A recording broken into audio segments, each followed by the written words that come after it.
Fired up. Let's do your thing here, bud. Nobody's any better at this than you are. Have fun, take a deep breath. Give him hell at the end. Good luck to you. Fighting like hell like we do every week. You are the best here. Brett, be affirmative. You told me to get on. Info. Ready. Ready. Go slow. Green, green, green. Lock it down, lock it down. 14. I'm destroyed, and I just got drove through like 6 times on the 14th. What the f is he thinking? That is the stupidest thing I've seen in my career. Literally. Everything you described is accurate. Haven't even finished the second stage yet. Half the field's wrecked. Hell yeah. 11 got it. Rowdy there, Matt. Good job, pal. Thanks, man. Good job all day. Great work, my man. Great work. Keep putting yourself in position, we'll win our share, right? We got one back today, brother. Good job. Therefore, great job, guys.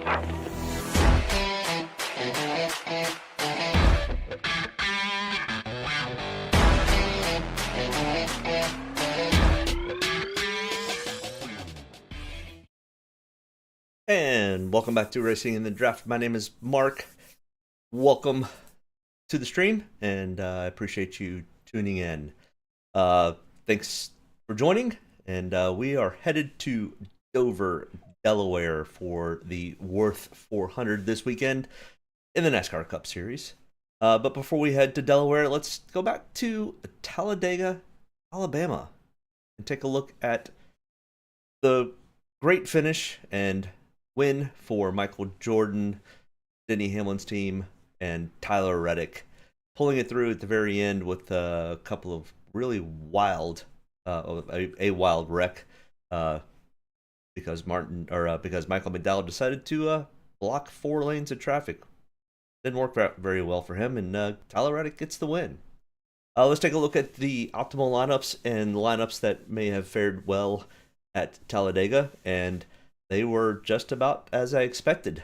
Wasn't really expecting Tyler Reddick to finish as well as he did because he typically does not do super well at super speedways, but starting 18th definitely put him in kind of the zone that we like to look for. Anybody starting 15th and on back is what I was targeting and what I had recommended for targeting. And that definitely turned out to be the case once again. Tyler Reddick had the best starting spot of 18th. And if we look at the other drivers not in the optimal lineup, we did have Martin Truex Jr. started in 7th and William Byron starting in 4th. But everybody else, 15th on back. So pretty much as expected. Hopefully your lineups turned out to be fairly well.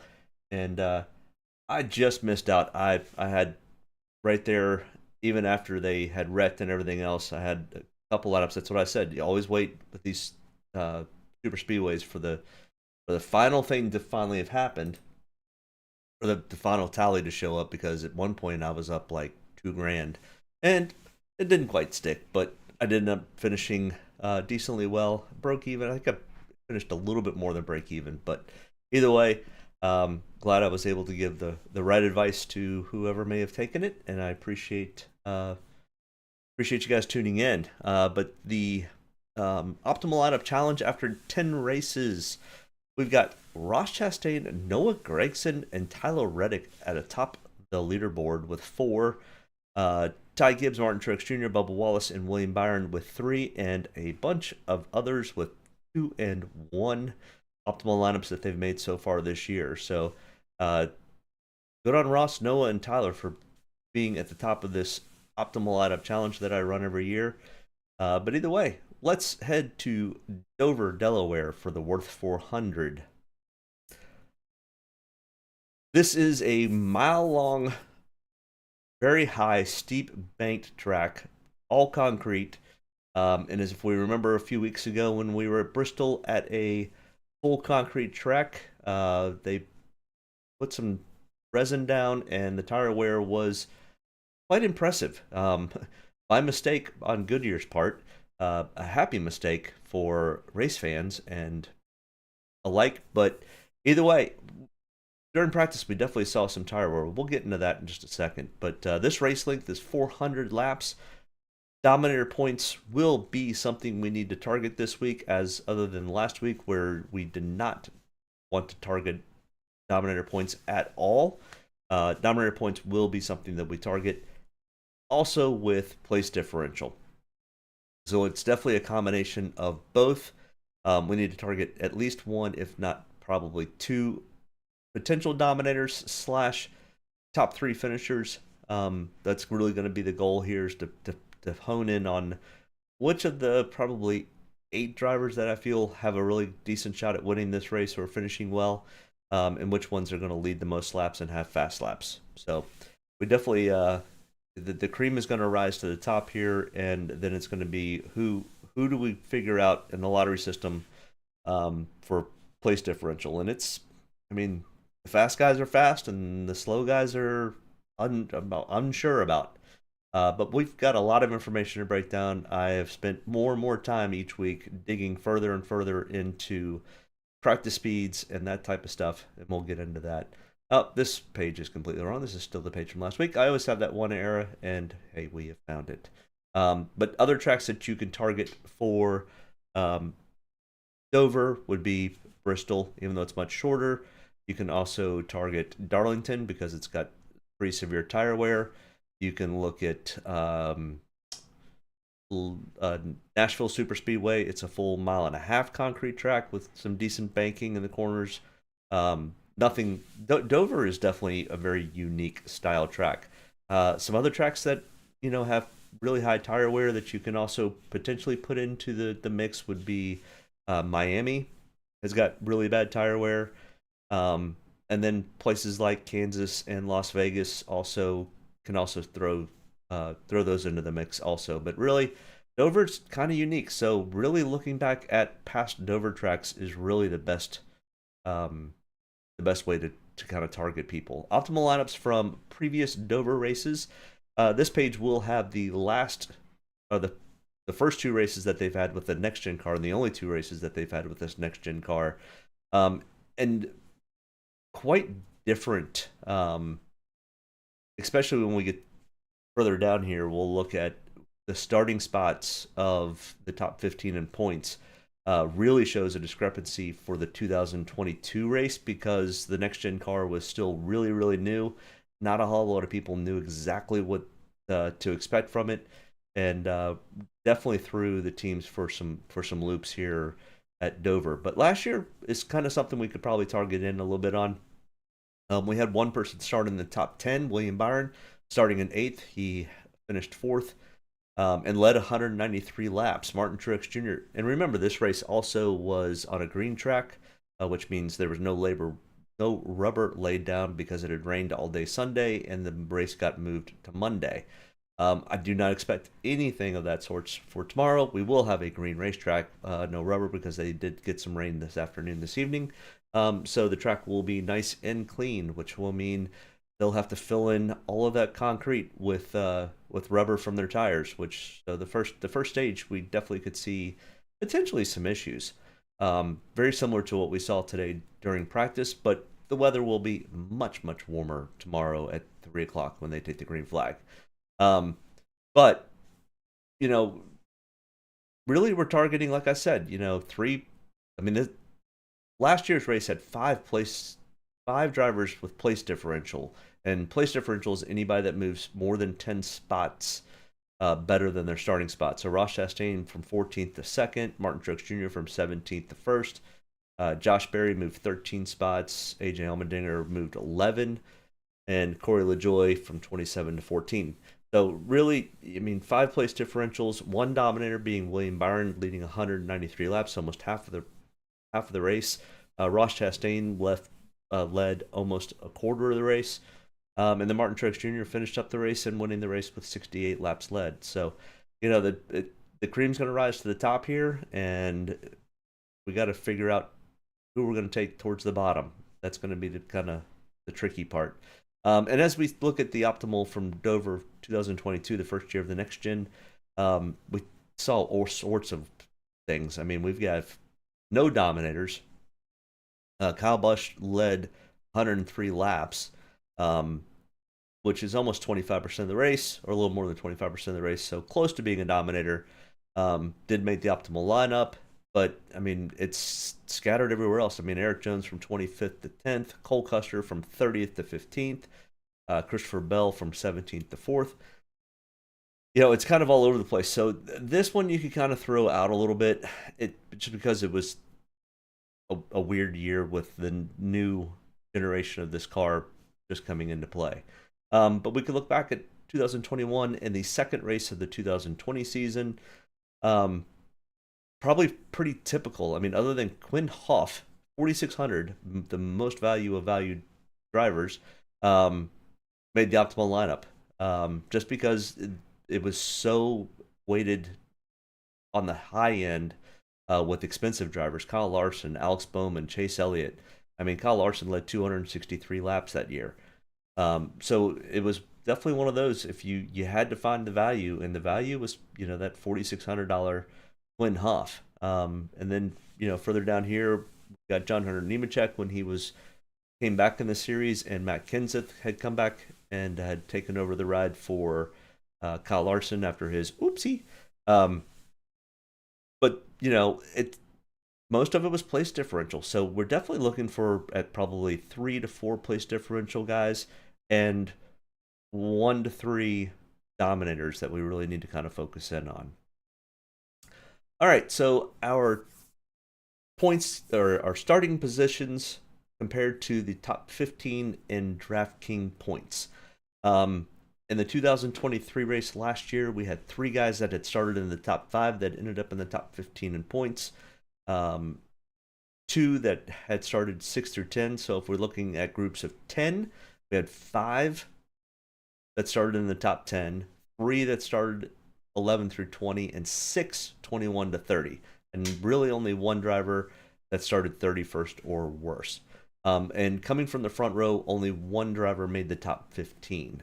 So this is kind of just gives you an idea of where we kind of want to target, and that type of thing. It's all going to be depending on practice speeds, qualifying, and those types of things, and which drivers do well at this style track. Kind of plays into it also, but this kind of gives you a general idea of, hey, can I still take somebody from the front row or not? Well, the front row does not make the top 15 a whole lot here. Only about half the time does somebody from the front row end up being in the top 15 in points. And that doesn't mean that they necessarily make the optimal lineup. In fact, we can scroll back up a little bit. We had Martin Truex Jr. Nope. Nobody here started in the top from the pole or outside pole. Same thing with 22. Nothing in 21 and nothing in 2020. So, I mean, we could look at the last 4 years or 4 races here at Dover, and nobody from the front row, or really even in the top 10, made the optimal lineup. So with that being said, like I said, it's a lot of place differential and a lot of the faster guys coming from towards the back or middle. The middle seems to be kind of the sweet spot for this track. Either way, if you're just joining in, make sure you hit that like and subscribe button. Let me know that you're here, and let me know if you watched last week and ran any lineups and how well you did or didn't do. And give me your thoughts about this week. Who do you like? Who do you not like? Who's going to win? And who do you think is somebody that we need to target that's starting towards the back? There are a couple guys that right away are probably going to get quite a bit of ownership that are going to be coming from the back. One in particular, we'll get to him shortly. All right, so then with all that being said, I kind of break this down and look at who do I like out of each kind of grouping. And in the top 5, guys that are starting in the top 5, I think probably my favorite pick would be either William Byron or Ryan Blaney to probably have the better of the points days. William Byron or Ryan Blaney could easily get up front, stay up front, lead for a while. Kyle Busch does have the pole. He just has not had great success with this car. He's won in this car, but this style track just doesn't really play to... It plays well to Kyle Busch's old style of racing, but it does not play well with Kyle Busch style racing in this next-gen era. He's too hard and too abusive on the rear tires, especially the right rear tire. And I think that ends up causing issues for Kyle, because once this car gets loose, it gets snappy loose to the point that it'll just come around and there is no chance to saving it. And that's just not really where it really doesn't fall super well to Kyle Busch's style of racing. So I do like William Byron and Ryan Blaney starting in the top 5. Don't love them, but I don't mind them. I mean, they're ranked 5th and 10th out of my ranking system. Starting 6 through 10, I don't mind the Denny Hamlin play. He's starting in 6, comes in 4th in my ranking system. And, Alex Bowman could be a little bit of a sleeper, starting in 9th. He came in 13th on my rating system. But Chase Briscoe, AJ Allmendinger, Michael McDowell, don't love any of those 3. Just like I don't really love, I don't mind the Noah Gragson play starting in 5th, but I don't think he improves his position. If anything, he may fall off a little bit from that. He may get like an 11th or 12th, which for DraftKings really doesn't do us a whole lot of good. Starting in between 11 and 20th, we've got Martin Truex Jr., last year's winner here, who actually I think started also in 15th or 17th. What did I see? Yeah, he started 17th last year. And he's starting 15th this year. Won the race, made the optimal lineup, led laps, and was pretty quick in practice. And once again, Martin Truex Jr. has all those things. This is his home track. His brother won last year's race in the Xfinity Series. And guess what? His brother won the Xfinity race again this year. So, I mean, are things kind of lining up for the Truexes to have a great weekend? Maybe so. So I would definitely keep Martin Truex Jr. in play. For some reason, things like that tend to happen. It's kind of like a driver who happens to have a birthday typically seems to run well. Or it's their 300th start, they end up having usually a pretty good race. So just kind of keep that in mind. It's kind of weird how that gets played, but no conspiracy theories or anything weird. It's just the way it is. I think it's just your mental mindset. You go in, with good vibes and momentum, and it turns out to work out in your favor. Ty Gibbs. Ty Gibbs is definitely in play here this weekend, starting 19th. He was decent in practice. We'll get to his practice speeds here in a minute. Chris Buescher, I like. Joey Logano is in play. And anything down here gets a little bit more risky. Bubba Wallace is having a solid, pretty decent year, but he's not great here. Carson Hocevar, Ricky Stenhouse Jr., Josh Berry, Daniel Hemrick, Austin Cindric. These guys down towards the bottom, I really don't particularly care for or want to run much of. Once we get into the 20s, we've got some really, really fast guys and some Hendrick guys. We've got Kyle Larson here starting in 21st. We got Chase Elliott starting in 29th. Ross Chastain, who's really, really good here, starting in 22nd. Brad Keselowski, who's won here a few times, starting in 24th. We've got 4 guys right here starting 21, 22, 24, and 29th that all have really good potentials to have really decent days, if not potentially go for a win. Jimmie Johnson is the most winningest driver at this track, and he's in the field. Now, he has definitely struggled with this next-gen car, but he's in the field, and if he can keep figuring out how to drive this car more and more, he knows how to get around this track. So definitely in play. Ryan Preece, Austin Dillon, even Todd Gillen. The only one that's starting in the 20s that I don't really love or probably not going to have much ownership in is probably the Harrison Burton play, just because I don't think he improves his starting spot at all. There's no real upside for Harrison Burton. Then we get into the 30s. Christopher Bell was one of the fastest in practice and then just spun out during qualifying. So his fault, just got into the corner a little too hard. Could be our gain for DraftKings. Now the problem is he's also going to be extremely heavily owned. So just go in. If you're going to play him, know that you are probably playing him with 50% of the people in a tournament. But I also think that it's kind of like when a Kyle Larson or somebody like that ends up starting from the back. It's almost just a plug and play. It's almost you're almost doomed if you don't have him. But there is that off chance that Christopher Bell comes out and gets tangled up in the first few laps and has a really bad day. But the other thing is 50% of the field's probably also going to be with you on that. So I would definitely not have him in all of my lineups.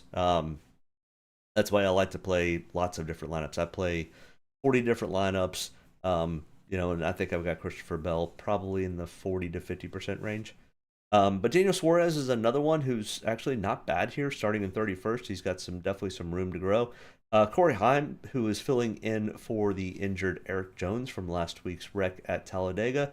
This will be his first start. And anytime that I've ever seen one of these guys kind of come up, they typically run okay.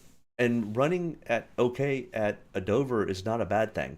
And Corey's pretty fast. The question is, can he figure out this car and how to drive this car?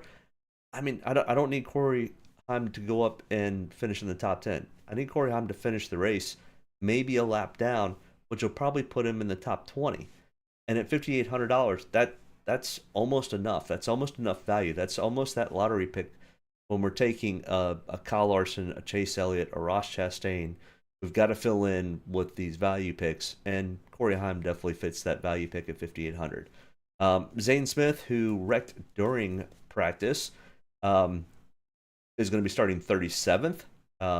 He was actually very, very quick in practice. Very, very quick for Zane Smith.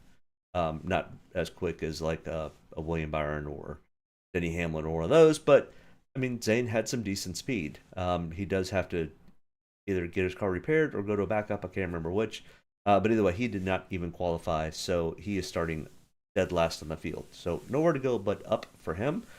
Justin Haley just had a bad qualifying lap, so he is starting in 36th. He's definitely kind of in play.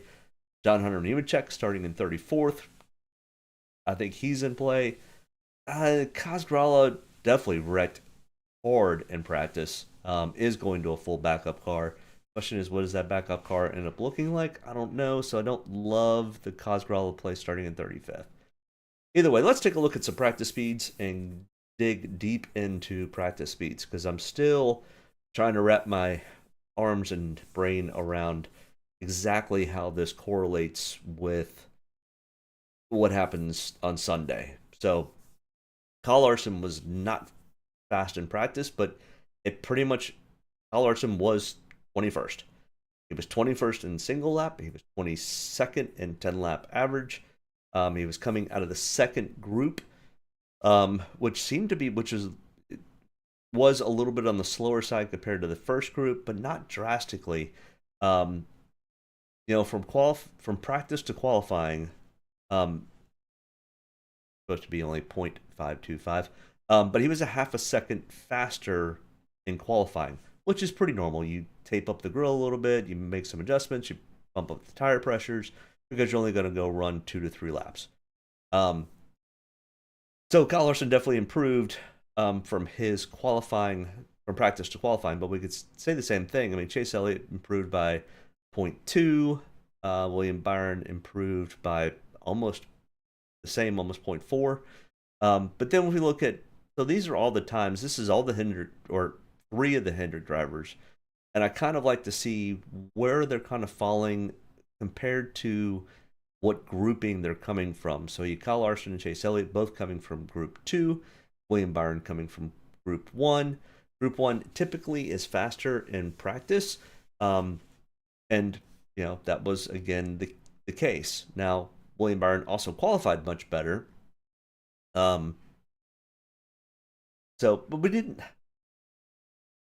It wasn't as huge of a difference. And the concrete kind of was that way, and we had overcast skies. The track really didn't change a whole lot from practice to qualifying to second round qualifying.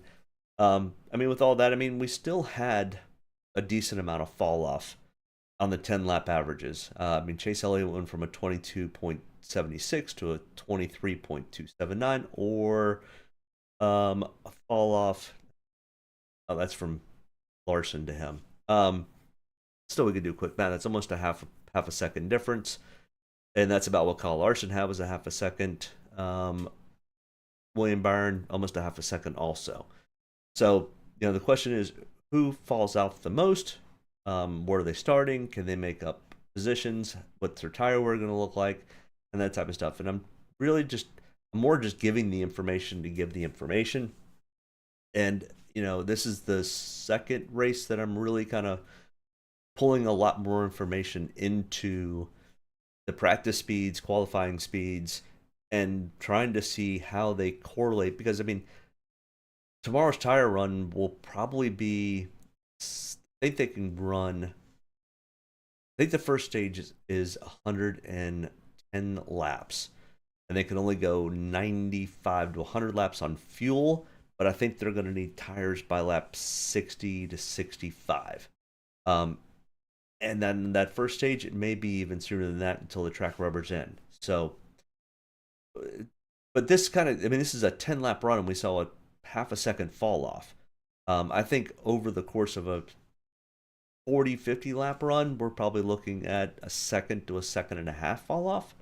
But here, once again, I mean, Group 1, Denny Hamlin's starting in the top 10, where Group 2, Ty Gibbs and Martin Truex Jr. are not.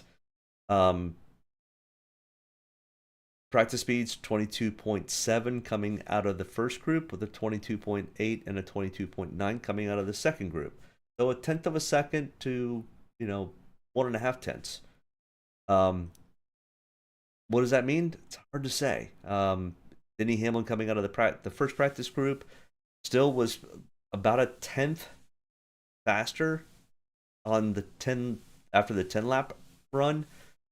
What is that going to correlate to? I don't know for sure. Brian Blaney coming out of the second group was first in practice, second on his outside pole, and is 10th in the 10 lap consecutive average. So Brian Blaney, even being in the second group, was still extremely fast.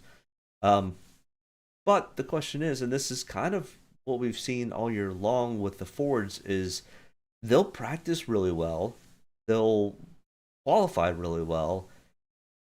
The thing is, we don't see is what that long run, really long run speed looks like with the Fords. And that seems to be what's catching Fords in a bad spot, is they get 20, 30, 35, 40, 50 laps into a run, and they just fall off of a cliff, and the Toyotas and the Chevys are getting by them at that point, and then they're playing catch up the rest of the race because it's just continually happening. So that seems to be the downfall of the Fords currently. They're going to figure it out by the time we get to the midsummer part of the season. But I mean, right now, we still have not had a Ford win a race in any of the top threes. Not trucks, not Xfinity, and not Cup. Fords have not won a race yet this year. Last week was probably their best opportunity, and Michael Liddell kind of blew that one. So our fastest practice time was Brian Blaney at a 22.575. The fastest 10 lap time was a 23.169. And I'm trying to remember who had the fastest. It'll tell us when we get to the driver by driver breakdown. But either way, the average fall off over 10 laps, so average being, of course, across the entire board, was 0.629 for guys that ran a 10 lap consecutive run. Now, the guys with the least amount of fall off, and this is kind of what I saw that ended up showing probably the best information from the Texas race when I looked at all this information, was the guys that performed well here with the least amount of fall off ended up having a decent day. Now, a one race sample does not make a pattern, but that was the one thing that I took away from practices last time. So, guys like Noah Gragson, Martin Truex Jr., Corey Heim, Corey LaJoie, Denny Hamlin, Carson Hocevar, Ty Gibbs, all had not as severe fall off. And Christopher Bell, we can kind of throw up because they had to make some repairs and they're starting from the rear of the field. But guys with the worst fall off, and this seems to be a little odd, and I still haven't been able to figure out a way to get the full information on why Jimmy Johnson fell 1.6 seconds off, because that's too extreme. I could see a full 1 second, but 1.5 seconds is way too extreme, so I'm kind of throwing this one out a little bit. But Chase Briscoe, almost a full second. AJ Allmendinger, almost a full second. But we can also see they were the fastest on single run speed. So, were they giving up long run speed to have fast speed for one lap? Very possible. Joe Logano 13th had a .879. Excuse me. So, this is just much more. I'm giving the information. I don't know exactly what to do with all this information yet. But as we get 2, 3, 4, 5 races in, and we start to see patterns and things like that, maybe we can fine tune our picks to more of what correlates closest with practice. So, all right, we start with our driver by driver breakdown. That's really what we came to do. Kyle Larson, 10,500, starting from 21st. We already kind of talked about him and his practice speeds and qualifying speeds, but his body of work here at Dover is over the last 3 races because he missed both of the races in 2020 because of his whoopsie.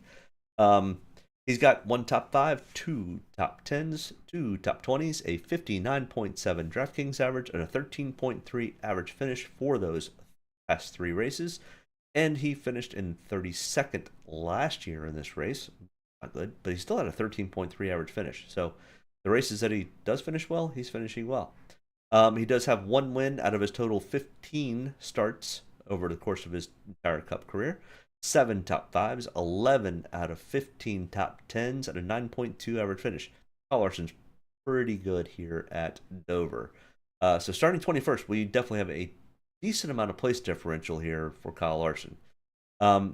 He is ranked 2nd on my ranking system. So my ranking system consists of practice, qualifying, the last 5 races here at this particular track, the last 10 races at similar style tracks, like I said earlier, Miami, Dover, Nashville, Bristol, and Vegas, and Kansas, all high tire wear, high banked, mile and a half style tracks. And then what have you done for me lately? What have they done in the last 10 races? Well, we're now 10 races into our full season, so we have a full body of work for this season. What have they done? That kind of gets played. And of course, their starting position, because that's the biggest probably piece to the puzzle, is place differential. And since Kyle Larson has a fair amount of place differential, he comes in ranked 2nd on my chart.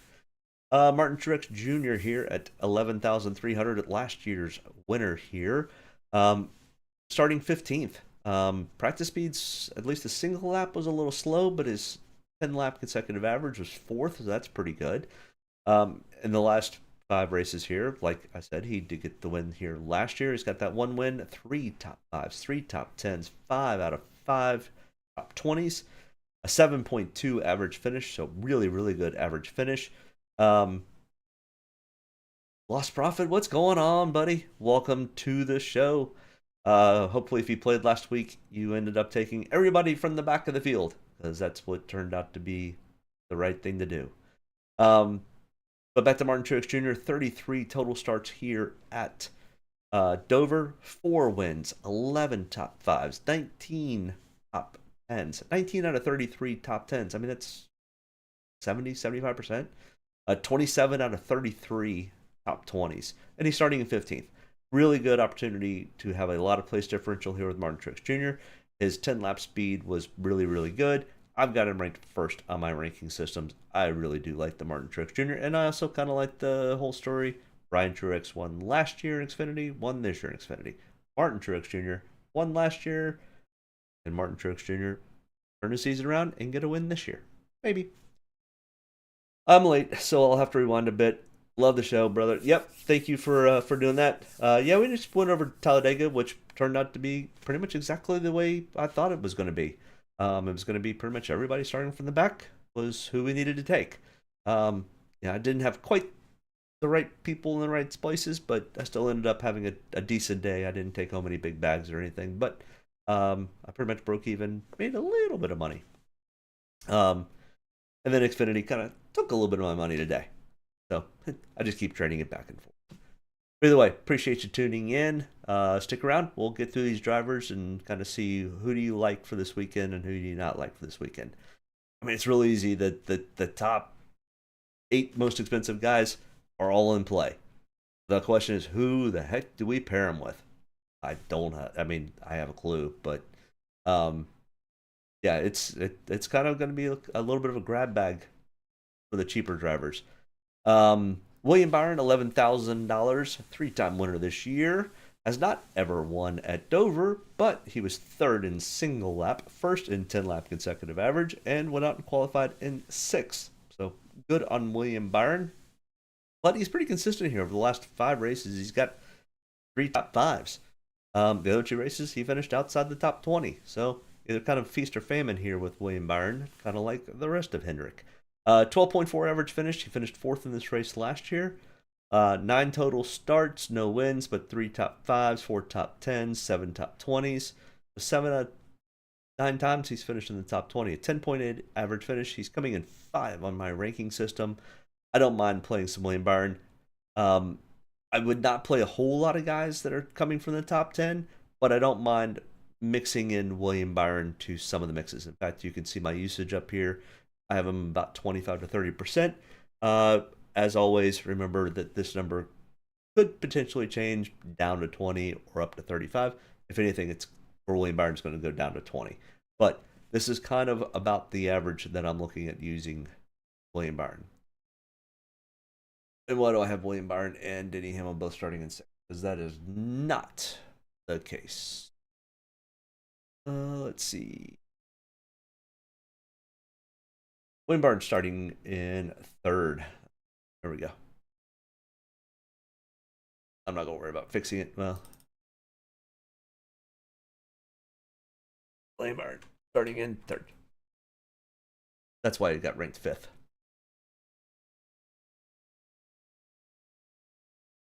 All right, let's get to it here. All right, Denny Hamlin starting in 6th at 10,800.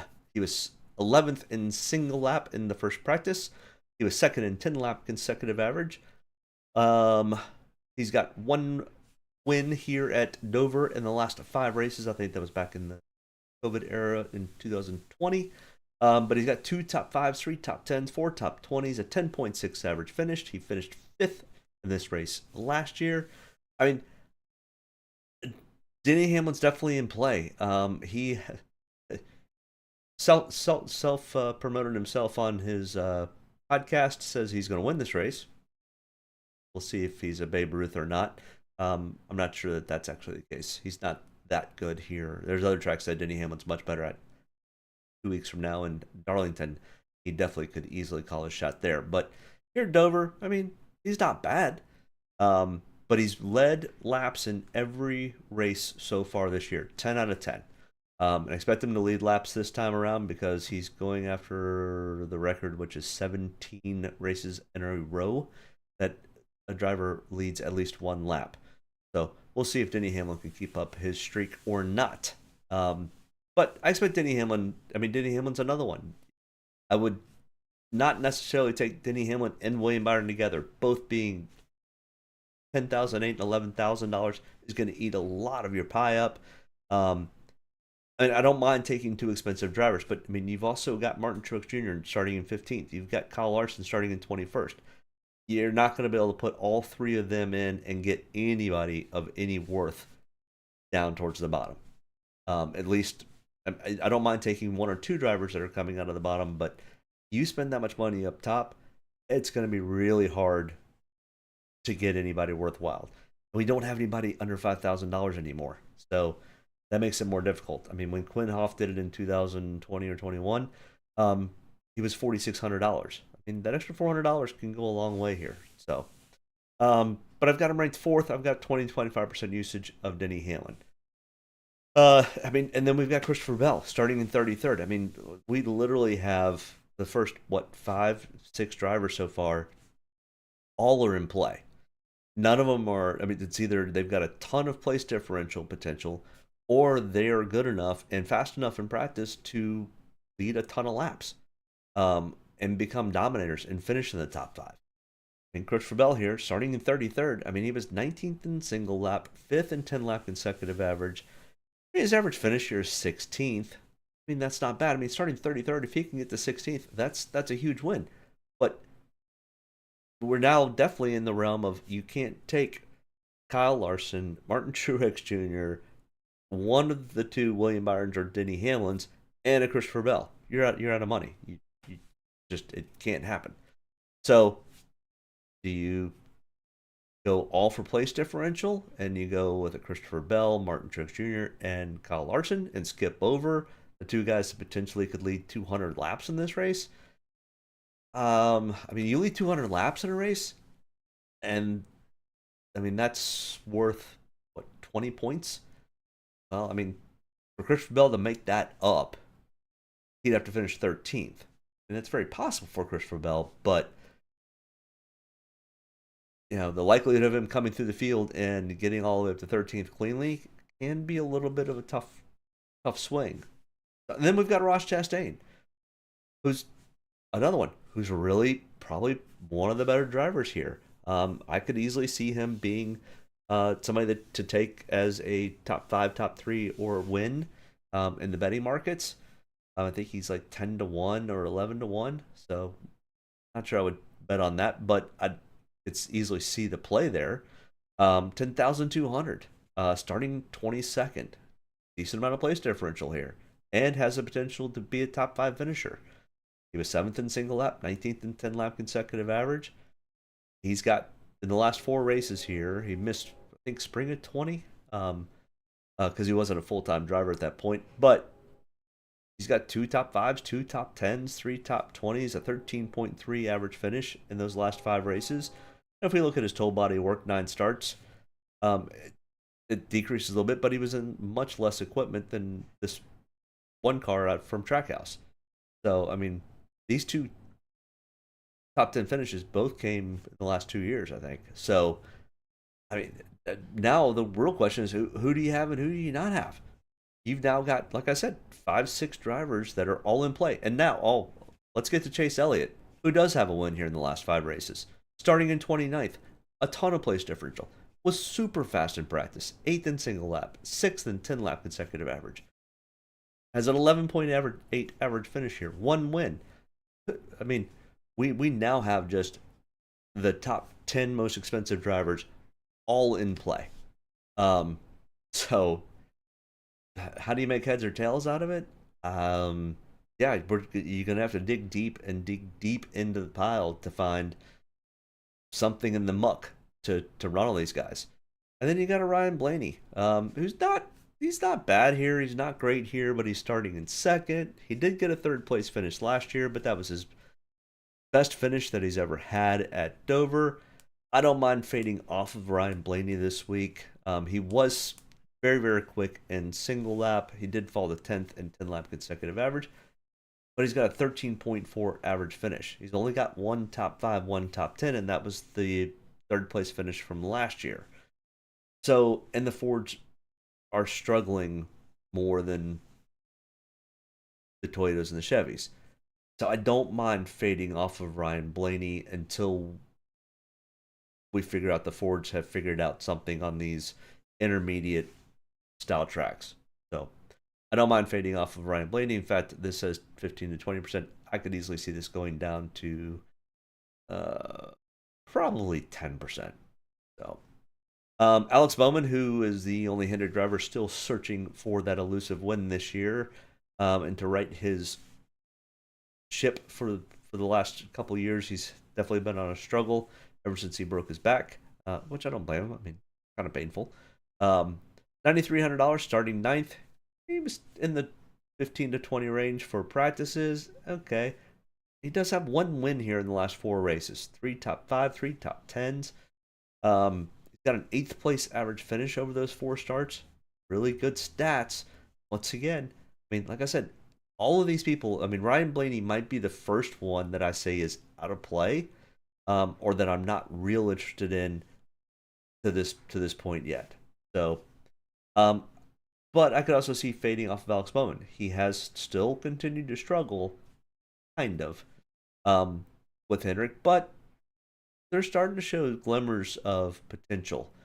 So I don't mind playing some Alex Bowman here. In fact, I could probably tell you right now, I'm probably going to come off of some of Ryan Blaney and probably move it towards Alex Bowman. So just kind of let you know where my thoughts are. Kyle Busch, $9,000 starting from the pole. Um, yeah, nope. I have no interest in this at all. Glad he won the pole, but this track is going to change too much. It doesn't fit his driving style. Um, my guess is Kyle Busch turns around at least once, if not twice, in this race, or he's going to make an absolute fool out of me and he's going to lead 300 laps. I think it's going to be the latter, and I think he's going to end up having a rough day. He just has not found the consistent speed that he needs out of this next gen era car. So I don't have a whole lot of interest in him starting from the pole. Joe Logano, next in line here at $8,800. He was qualified 13th. He practiced 13th. He was 22nd in 10-lap run, so fell off a little bit.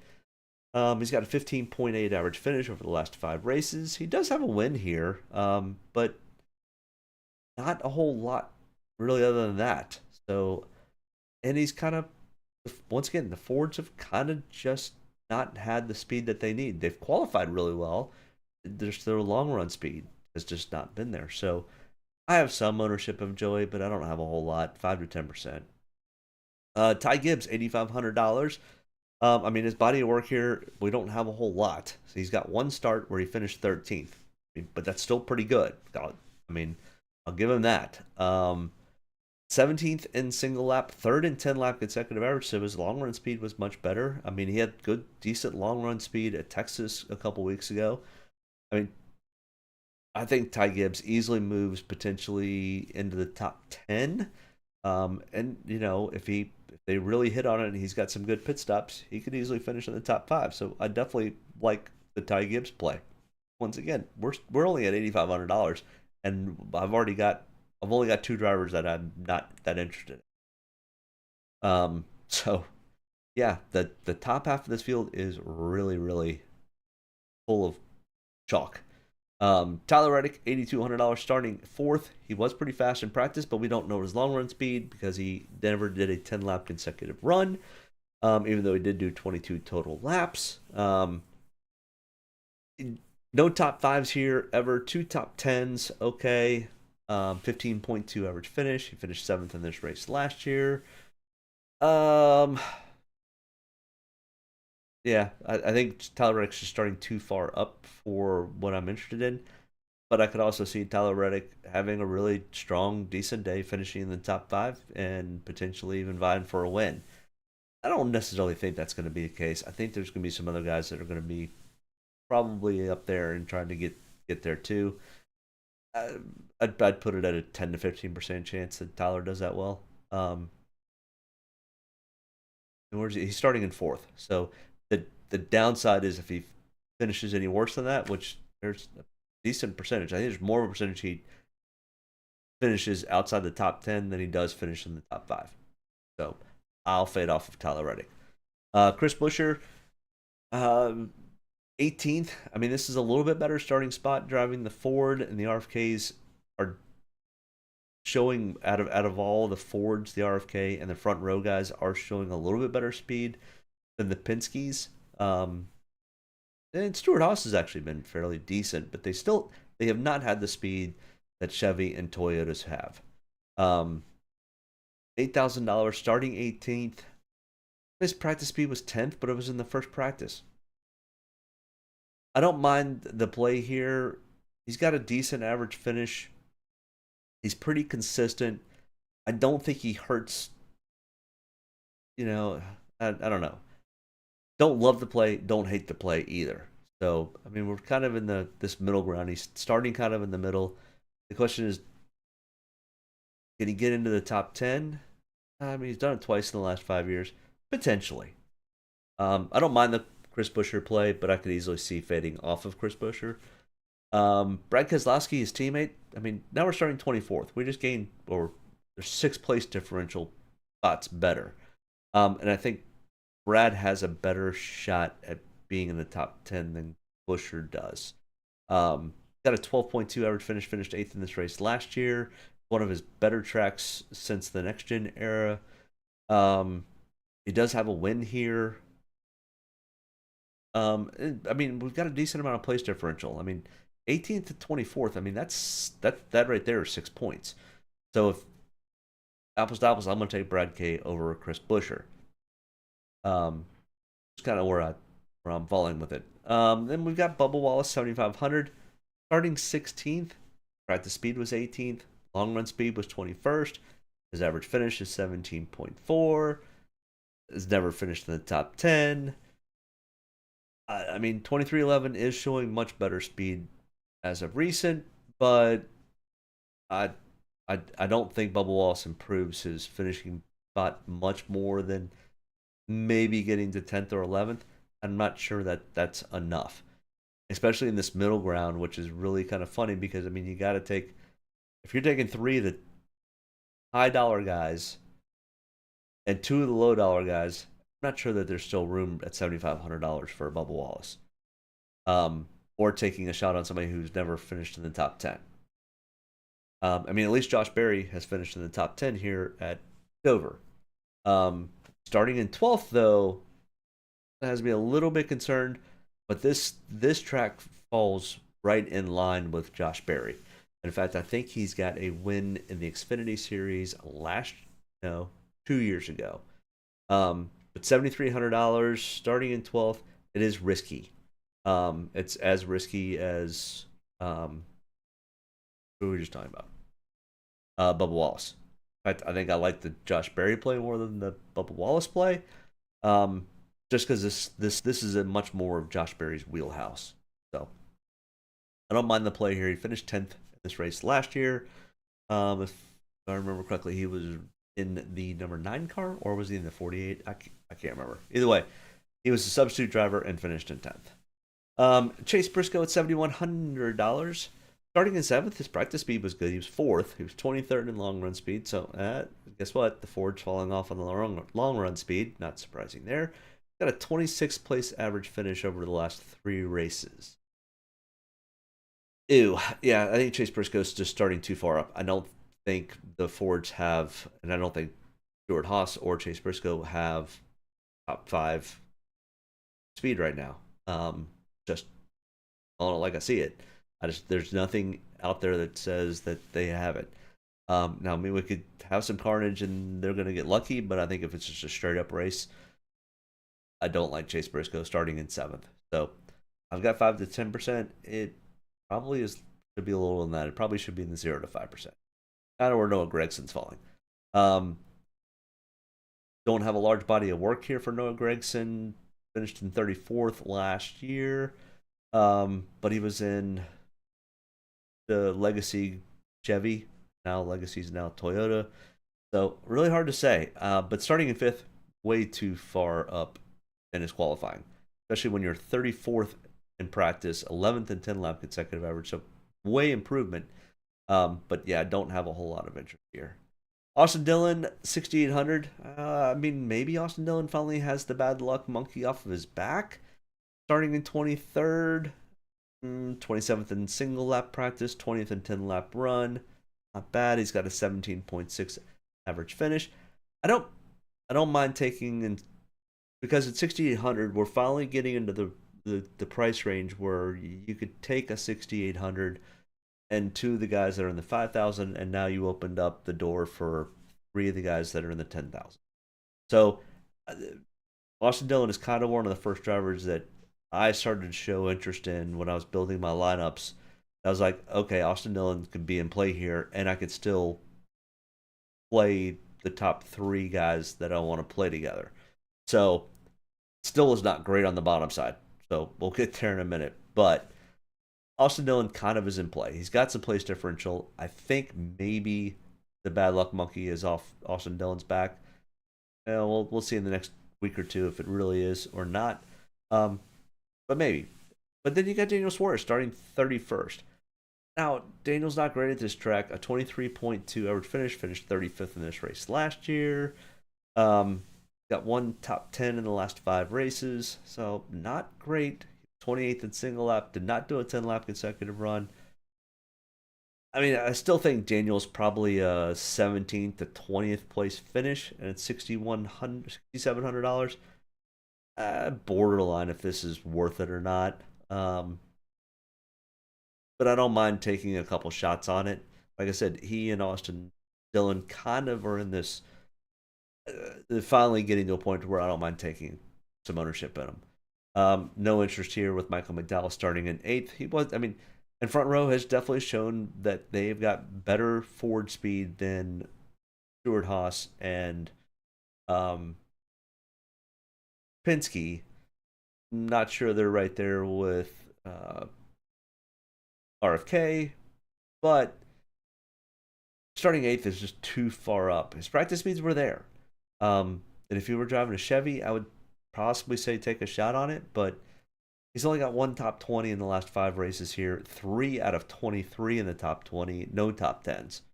So I just think Michael McDowell is starting too far up, and I think that's kind of his ceiling is going to be 8th. So if that's the ceiling, there's not enough juice in the squeeze at 6,600 for me to have much interest.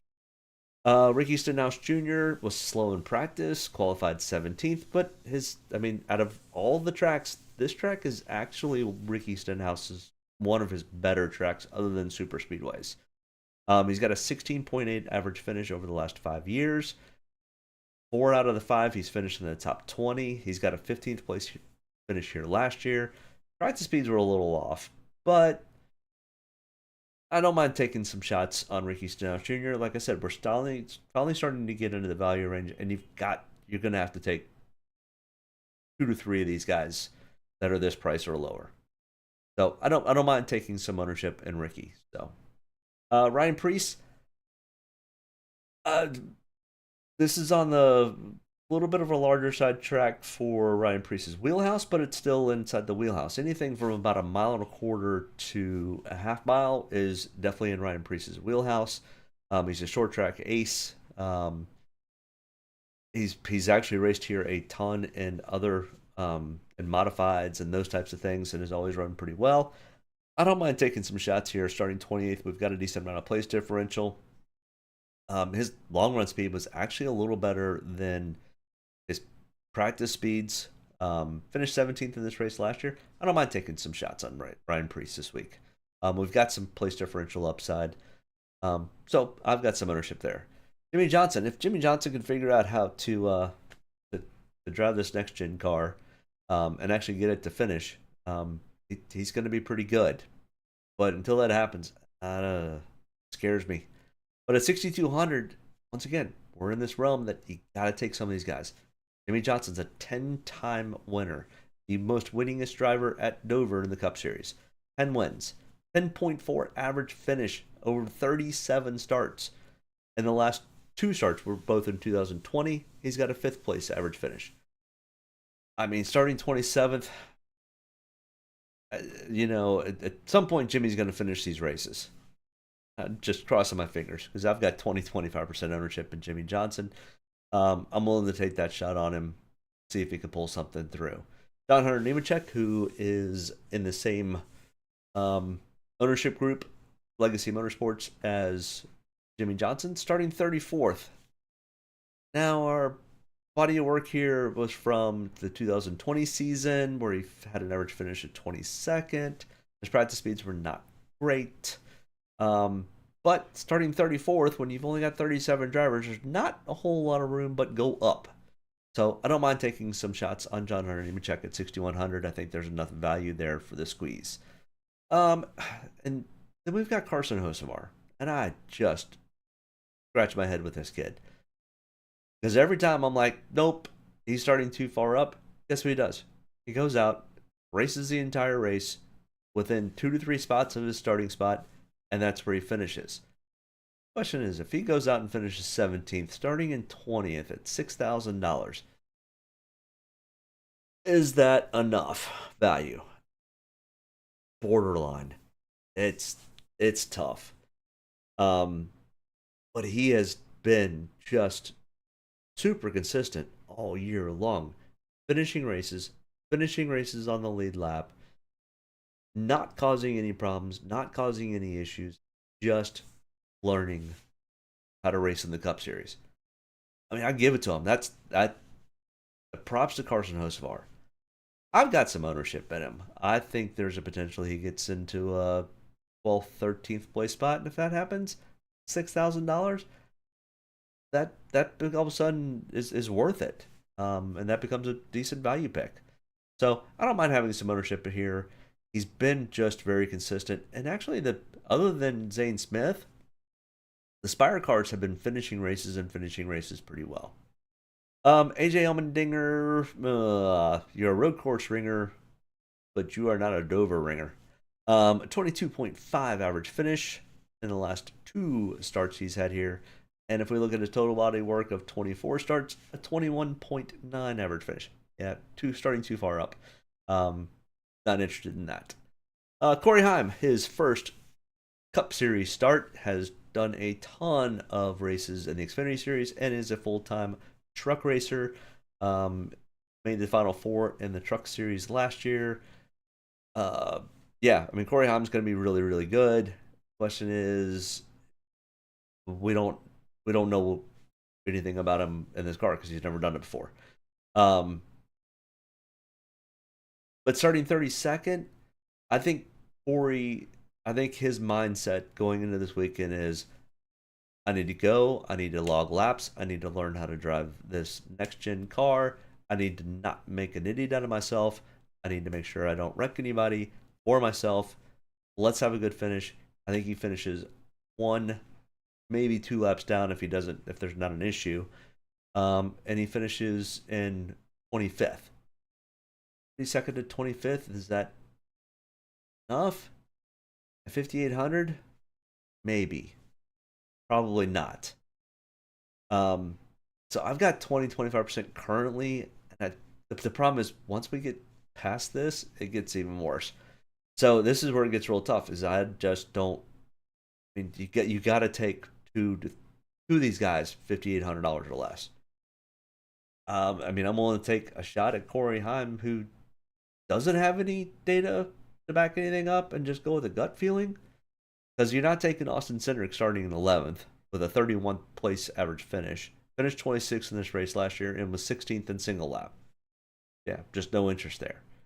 Corey LaJoie, maybe starting in 25th, but he was 37th in single lap, 25th in 10 lap consecutive average. He was super slow in practice. Got a 22nd place average finish. Yeah, I mean, I like Corey Heim starting in 32nd? 7 spots of place differential just to go finish in the same spot that Corey LaJoie is currently in. Or, I mean, maybe a Ty Gillen. I mean, that's not bad at this track. 26.5 over the last 2 races, $5,500, starting in 30th. Like I said, the front row cars have shown some speed, and his teammate, Michael McDowell, qualified 8th.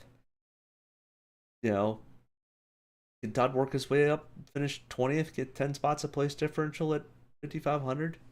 If that's the case, it puts him in the top 15 in points. I don't mind taking some shots here with Todd Gillen. Justin Haley starting 36.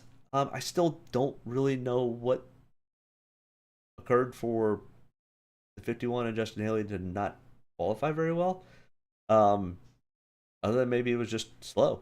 But is he fast enough to stay on the lead lap or 1 lap down this entire race? Maybe. He's got a 17th place average finish over 2 starts here. So not bad. At 5,400, he's starting next to last. He can't go down any further. I'm willing to take a shot at somebody who's got at least a 17th place average finish starting in 36. So I've got some ownerships here of Justin Haley. Like I said, if you're gonna run those top guys, you gotta have at least 2 of these guys that are under $6,000. And realistically, it's 2 guys $5,500 or less. So, Zane Smith had a tire blow 10 laps into a run, ported and blew it. Now that's not necessarily Zane's fault if guy put too much air pressure into the tire and it corded really quick, because he wasn't super fast in practice. He wasn't slow either. Literally he blew it on his lap 11, and he was 9th in 10 lap consecutive average. So he wasn't awful.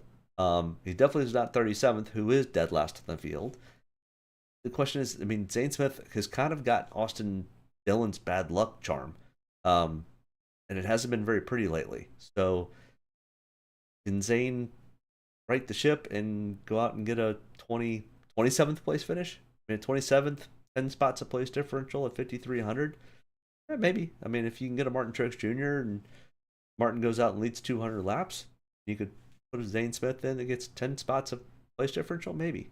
And then you got Daniel Hemrick. I have no interest in starting that far up in 14th. Nothing anywhere shows that he should be starting that far up, but he did. So I don't have a whole lot of interest in Daniel Hemrick. I think Harrison Burton is also starting way too far up, even though he does have a 22nd place average finish over 2 starts. Finished 20th last year. If he were starting 33rd and finished 20th, maybe. But he's starting too far up for me, so no interest there. Kaz Grala is going to a full-on backup car. Starting in 35th. I've got a little bit of ownership because he's starting next to last. And to be honest, he can't wreck this car. He can't wreck 2 cars on a weekend. Or he could potentially just be without a ride. So Kaz is going to be pretty gingerly with this car. You know, is there enough attrition for this race? I mean, there is that potential that we've got a tire issue going into this weekend, and we don't get much past 40 laps on a run, and they start blowing tires.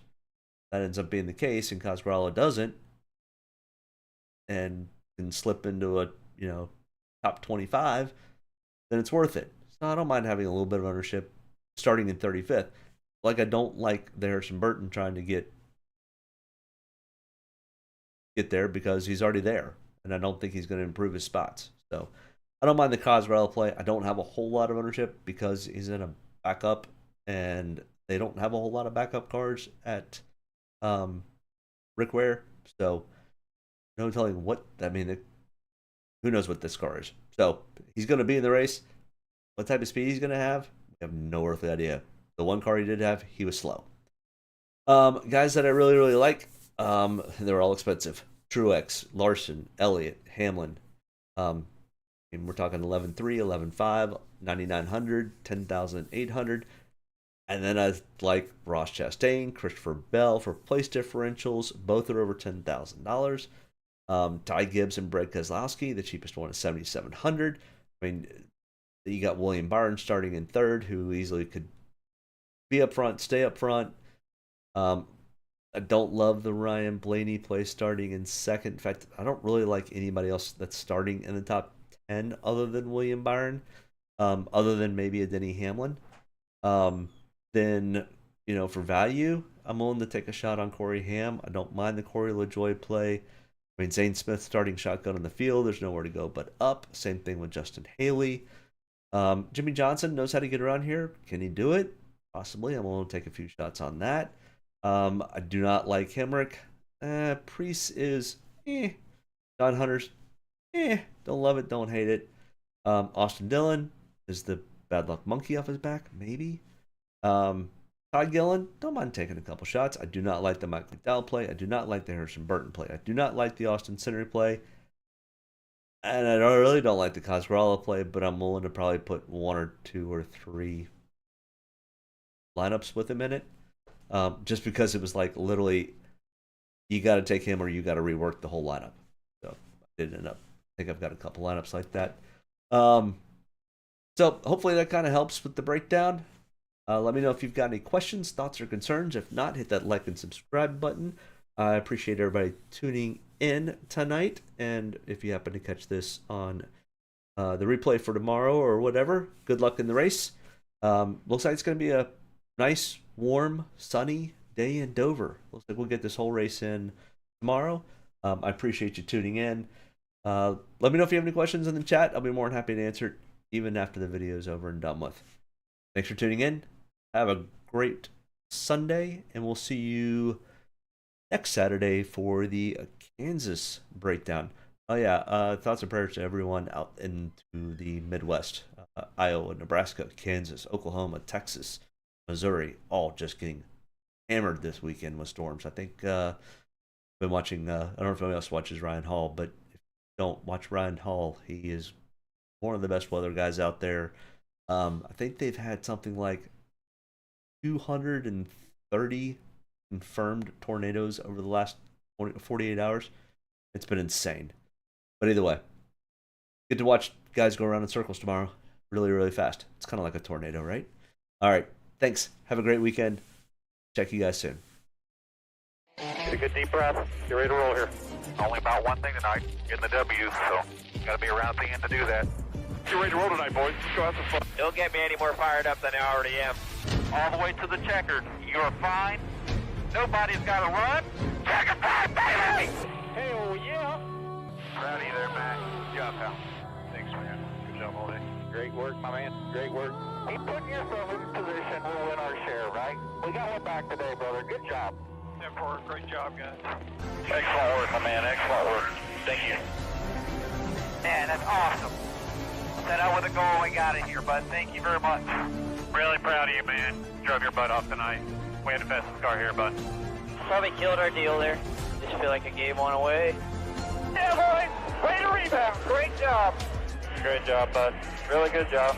Appreciate you hanging in there with us all weekend. What a weekend. Good job. Thank you.